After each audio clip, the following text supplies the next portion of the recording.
and welcome back to another edition of History in Your Own Backyard. I'm Rachel, and today I am at the Big Bone Lick State Historic Site in Boone County, Kentucky, and I am here at the Big Bone Methodist Church with Osana. Hello, Osana. How are you today? Doing well. How are you? Great. So tell me a little bit about this building. So this building was built in 1888, and it was built by the Masons for the Big Bone Methodist congregation, which actually started the year before in 1887. The kind of fun thing about this building is that it's from this Victorian era, so it's got really cool stained glass and this sort of sloping roof and some cool woodwork. But also the upstairs is a Masonic Lodge. And that was sort of the stipulation for the Masons building this building for the congregation, was that the upstairs would be their lodge. So we have the little fun door where you can peek through, and there's a bell downstairs and all kinds of cool stuff like that. It's also a really cool example of this sort of late Victorian, late 19th century architecture. This building, along with another building the park owns and the building across the street, are the three remaining structures from the Big Bone community that was here at the end of the 1800s. And if you peek underneath the building, you can see the sort of hand shaped big timbers that form the structure of the building. So it's just a really cool example of a historic structure here in Boone County. Now, is this building open to the general public? Unfortunately, at the moment, it is not. Occasionally, we do have events in which you can enter the building. For example, one of them is a ghost hunt. We hold several of those a year. But for a number of reasons, due to some structural things that we need to work on, as well as occupancy levels, there's actually only one entrance/exit to this building. So that means the same door you come into is the same door you have to emergency exit from, which means the fire marshal has put a few restrictions on that. But, who knows about what the future will bring.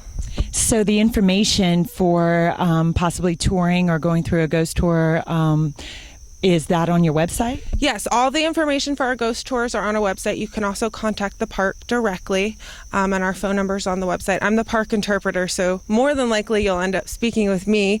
I'm not going to say that there are no private tours given. I'm just going to say that it would be discussed as a one-on-one basis. So, Osana, are there any interesting stories that you'd like to share? There's actually one really good one, and this comes from our our gift shop manager. She grew up in this area. Her husband's from this area as well, and they used to attend church here. And I'm going to say this was the 60s and 70s without giving her age away. There was, and there is, a natural sulphur spring right back here, and when the church was first built, they got actual spring water from that area. And when she was coming to church as a young girl, they had to come very early in the morning during the summer, especially like July and August when it was really humid. I don't know if all of you know, but sulfur often smells like rotten eggs. And so needless to say, at 90 degrees with 90 or 95% humidity, it could potentially be overwhelming. So they would have to come to church at like 6:30 or 7 o'clock in the morning. Otherwise, it was like unbearable. When the state parks took over this site as a state park in 1960, they built this shelter, which you can see over here. And it wasn't a particularly pleasant place to be. So at some point in the 70s, they sort of capped the spring off, although you can't mess with geology too much, with a well, or the presence of a well cap, so to speak.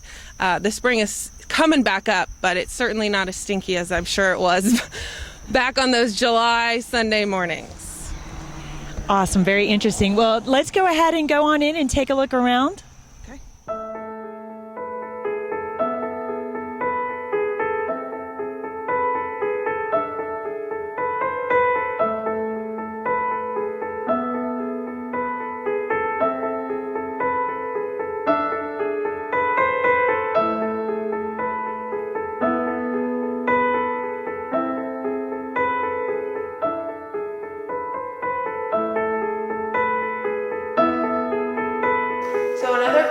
Feature of this building is that we have the original tin ceilings from when it was built in 1888.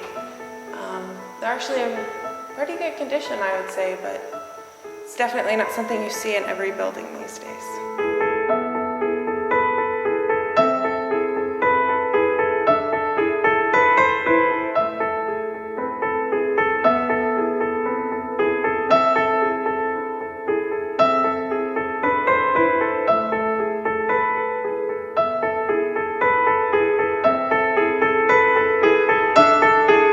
So we're actually upstairs in the Masonic Lodge portion of the church, and my favorite feature is this little guy. If someone wants to knock, you have to of course verify who they were and if they were allowed to come up. So knock. Who is it? Oh, hello. Who is it? Well, I knew because I could see her. Yep. One of the other cool things about this church is that you really do get a sense of what daily life was like in the late 1800s and the early 1900s. This is a Sunday school minute book from the 19-teens, and it's one of those things that, you know, it's just a part of everyday life, but 100 years later, it's a really cool artifact of what this community was. So you can see the date here on the first page is January 24th, 1915. It's got who was here, what they did, if they collected any money. For example, on this first day, January 24th, 1915, they collected $75. There were 3 officers present, 3 teachers present, and 32 scholars present. And then there's also cool things in here, for example, just those parts of everyday life that we find so fascinating later. Here's the minutes from a Sunday in July 1st, so I can imagine this might have been rather a stinky morning. 1917, and this was just stuck in the book. So there's also really cool parts of the local history like this that are a part of this church.